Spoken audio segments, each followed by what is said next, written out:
শিক্ষাৰ্থীসকল, এতিয়া মই তোমালোকক আজি অনুশীলনী 12ৰ 5 নম্বৰ অংকটোৰ কেইটামান অংক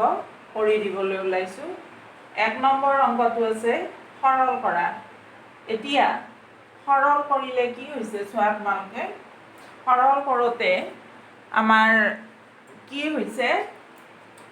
তোমালোকে এটা কথা মনত ৰাখিবা, মই ইয়াৰ আগৰ ক্লাছত 4 নম্বৰ অংকটো মৌলিক সংখ্যাৰ ভূমিত প্ৰকাশ কৰা অংকটো কৰিছিলোঁ। গতিকে ইয়াতো সৰল কৰোঁতে তোমালোকে প্ৰথম চাবা মৌলিক সংখ্যাৰ ভূমিত প্ৰকাশ কৰিব পাৰিনে বা মৌলিক সংখ্যাৰ ভূমিত প্ৰকাশ কৰিব লাগিব নেকি। যদি মৌলিক সংখ্যাৰ ভূমিত দিয়াই আছে অংকটো, তেতিয়া আমি একো কৰিব নালাগে। যদি নাথাকে তেতিয়া তোমালোকে মৌলিক সংখ্যাৰ ভূমিত প্ৰকাশ কৰি ল'ব লাগিব। আৰু দ্বিতীয় কথাটো হৈছে সূচকৰ প্ৰত্যেকটো নিয়ম মনত থাকিব লাগিব। এতিয়া ইয়াত চোৱা, আমি প্ৰথমটো আছে 2 square into 3 whole to the power 5। আমি এটা সূত্ৰ কৰিছিলোঁ ab whole to the power n into equal to a to the power n into b to the power n। ইয়াত সূচকটো n আছে, ভিতৰত a ইনটু b। এই দুটা চলক ৰাশিৰ বাবে মই পূৰণচিন দিয়া নাই।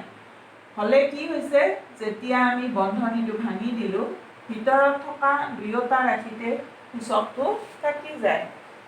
ঠিক একেদৰে ইয়াতো দুটা ৰাশি আছে, a মানে 2 স্কুৱেৰ, b মানে 3, সূচকটো 5 আছে। গতিকে সূচকটো দুয়োটা ৰাশিতে থাকিব 3 টু দি পাৱাৰ 5 ইনটু 27 মানে 3 টু দি পাৱাৰ 3। তোমালোকে মৌলিক সংখ্যাৰ ভূমিত প্ৰকাশ কৰিলে গম পাবা। 4 নম্বৰ অংকটোত যে মই কৰি দিছোঁ, 27 মানে তিনিটা 3ৰ পূৰণফল, গতিকে 3 টু দি পাৱাৰ 3। এইটো 2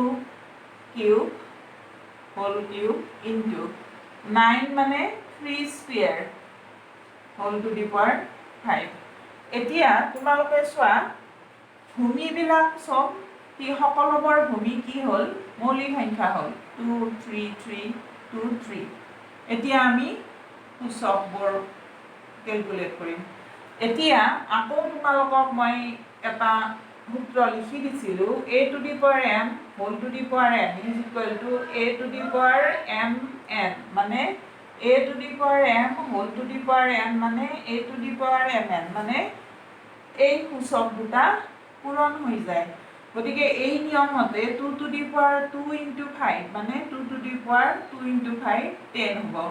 মানে 2 টু দি পাৱাৰ 10 হ'ল into 3 two the power 5 into 3 two the power 3 into 3 9, 2 two the power 3 into 3 9 into 3 two the power 2 into 5 10। এতিয়া আমি চাওঁ, ওপৰত 2 টু দি পাৱাৰ 10 আছে, তলত 2 টু দি পাৱাৰ 9 আছে। গতিকে আমি সেইটো কি লিখিব পাৰোঁ, 2 টু দি পাৱাৰ 9 ইনটু 2 বুলি লিখিব পাৰোঁ। পূৰণৰ নিয়মতে a to the power m into a to the power n is equal to a to the power m plus n। গতিকে 2 two the power 9 2 two the power 1 লিখিব পাৰোঁ, 1টো সাধাৰণতে নিলিখে। গতিকে 2 টু দি পাৱাৰ 1 মানে 2 হয়, বাৰু মই এইটো লাইনত লিখি দিলোঁ। গতিকে এই নিয়মটো মতে 9 প্লাছ 1 10 হ'ব, মানে 2 টু দি পাৱাৰ 10টো মই ভাঙি লিখিলোঁ। তলত 3 two the power 5 into 3 two the power 9 আছে। গতিকে কি হ'ব, 3 টু দি পাৱাৰ 5 প্লাছ 9 14 হ'ল 3 টু দি পাৱাৰ। এই নিয়মটো মতে ভূমি দুটা একে আছে, 3 m আৰু n যোগ কৰিলে 5 plus 9 14। তলৰটো 2 two the power 9 into 3 two the power 10 ঠিকে লিখিলোঁ। তাৰপিছত 2ৰ একো কৰিব নালাগে, 2 two the power 9 into 2 two the power 1 মানে 2, 3 to the power 14 তলত 3 to the power 10 আছে গতিকে আমি 3 to the power 10 into 3 to the power 4 লিখিলো এই নিয়মটো মতে 3 to the power 10 into 3 to the power 4 যোগ কৰিলে 3 to the power 14 হ'ব মই 10 কিয় লিখিছো তলত এইটো আছে into 3 to the power 10 এতিয়া এইটো আৰু এইটো কাটি যাব মই আগৰ অংক শিকাই দিয়াৰ দৰে এইটো আৰু এইটো কাটি যাব গতিকে আমাৰ থাকিল 2 into 3 to the power 4 2 into 3 to the power 4 মানে কিমান 81 চাৰিটা 3ৰ পূৰণফল গতিকে 81 equal to 2 into 1 to 2 into 8 16 answer হ'ব 162 তাৰ পিছত next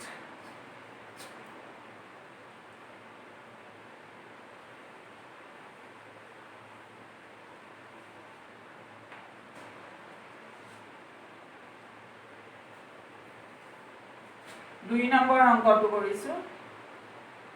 6 to the power 4 into 9 to the power 2 into 5 square whole cube divided by 125 into 81 square into 10 cube এতিয়া প্ৰথমতে আমাৰ কামটো হ'ব যে মৌলিক উৎপাদকত প্ৰকাশ কৰি লিখিব লাগিব চাবা মই এইটো কৰি দিছো 6 মানে 2 into 3 কাৰণ 6 মৌলিক সংখ্যা নহয় গতিকে আমি মৌলিক সংখ্যাত ভাঙি ললো 2 into 3 পাৱাৰটো ঠিকে থাকিল 9 মানে 3 স্কয়াৰ আৰু এইটো স্কয়াৰ থাকিল into 5 to the power 2 into 3 6 5 125 মানে 5 to the power 3 5 to the power 3 মানে তিনটা 5 পূৰণ কৰিলে 125 হ'ব 81 এইটোক আমি 3 প্ৰকাশ 3 ভূমিত প্ৰকাশ কৰিব লাগিব কাৰণ 9 স্কয়াৰ লিখিলে নহব 9 টো মৌলিক সংখ্যা নহয় গতিকে 81 মানে 3 to the power 4 চাৰিটা 3ৰ পূৰণফল এই দুইটো লিখিলো ইয়াতে 10 টো মৌলিক সংখ্যা নহয় গতিকে 2 into 5 লিখিলো 10ৰ ঠাইত ওপৰত কিউবটো থাকিল এতিয়া এই নিয়মটো মতে আগৰ অংকটো কৰিছিলো 2 into 3 whole to the power 4 মানে 2 to the power 4 into 3 to the power 4 into 3 to the power 2 into 2 4 into 5 to the power 6 5 cube into 3 to the power 4 into 2 8 into 2 cube আকৌ এইটো মতে 2 cube into 5 cube এইখিনি নিশ্চয় বুজি পাইছা তোমালোকে তাৰ পিছত কি হ'ব এতিয়া বাকিখিনি is equal to ওপৰত 2 তোৰ সূচক এটাই আছে গতিকে 2 to the power 4 লিখিলো 3 to the power 4 into 3 to the power 4 ভূমিটো 3 হ'ব সূচকটো 4 plus 4 8 3 to the power 8 into 5 to the power 6 ইয়াত 5 to the power 3 into 5 to the power 3 গতিকে ভূমি দুটা একে 3 plus 3 6 into 3 to the power 8 into 2 to the power 3 হ'ল এতিয়া তোমালোকে এটা কাম কৰিব পাৰা একেখিনি আৰু নিলিখিলে হ'ল কাটি দিব নোৱাৰা কিন্তু এইটো আৰু এইটো কাটি যাব একে আছে এইটো আৰু এইটো কাটি যাব তাৰ মানে থাকিল 2 to the power 4 divided by 2 cube 2 to the power 4 মানে 2 cube into 2 লিখিব পাৰো আগৰ অংকটোত মই লিখিয়ে দিলো মানে 2 to the power 1 আসলতে 2 to the power 1 মানে 2a হয় গতিকে 2 to the power 3 into 2 to the power 1 3 plus 1 4 মানে 2 to the power 4 ৰ ঠাইত লিখিছো 2 কিউব এতিয়া এইটো আৰু এইটো কাটি যাব 2 to the power 1 থাকিল মানে 2 থাকিল গতিকে উত্তৰটো হ'বগৈ 2 তাৰ পিছত মই 4 নম্বৰ অংকটো কৰি দিছোঁ তোমালোকক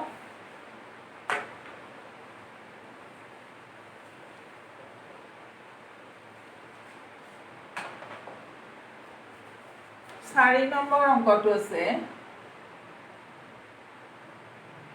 128 square into 80 into 3 square divided by 16 cube into 12 square এতিয়া আমাৰ প্ৰথম কাম হ'ব আমি মৌলিক সংখ্যাৰ ভূমিত প্ৰথমতে প্ৰকাশ কৰি ল'ব লাগিব এতিয়া আমি কি কৰিম প্ৰথমতে চাবা 128 মানে কিমান হ'ব 2 ৰে যাব 2 6 গুণ 12 2 4 গুণ 8 2 3 গুণ 6 2 2 গুণ 4 16 8 4 2 এটা হল 1 2 3 4 5 6 7 মানে 128 মানে 2 to the power 7 আৰু এই স্কয়াৰটো এইটো ইনটু 80 মানে আমি জানো 80 এনেকে কৰা 40 20 10 5 মানে কি হল 1 2 3 4 4টা 2 মানে আমি কি লিখিম 2 to the power 4 into 5 into 3 to মৌলিক সংখ্যা গতিকে এনেকৈ থাকক তাৰ পিছত 16 মানে 2 to the power 4 a cube to a2 12 মানে 4 into 3 4 মানে 2 square মানে 4 into 3 2 square 4 into 3 12 whole 12 বৰ ঠাইত লিখিছোঁ আৰু হোল স্কয়াৰটো থাকিল তাৰ মানে আমাৰ মৌলিক সংখ্যাৰ ভূমিত প্ৰকাশ কৰা হ'ল এতিয়া তলৰ লাইনটো 2 to the power 7 into 2 14 into 2 to the power 4 into 5 into